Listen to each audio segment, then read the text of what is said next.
आणि आता एक महत्त्वाची ब्रेकिंग न्यूज। अजित पवारांच्या विमानाचा पायलट डिप्रेशनमध्ये होता असा आरोप आमदार रोहित पवारांनी केला। आपण पाहतोय आज दिल्लीमध्ये रोहित पवार यांनी तिसरी पत्रकार परिषद घेतली आहे आणि त्यानंतर त्यांनी मोठा दावा केलेला आहे। अजित पवारांच्या विमानाचा पायलट डिप्रेशनमध्ये होता असा आरोप रोहित पवारांनी केला।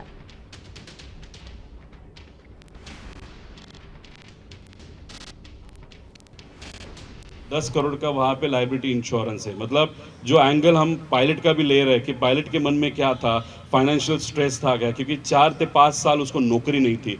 जब जेट एयरवेज में ये कपूर पायलट थे, उनको 10-12 लाख महीने का पगार था।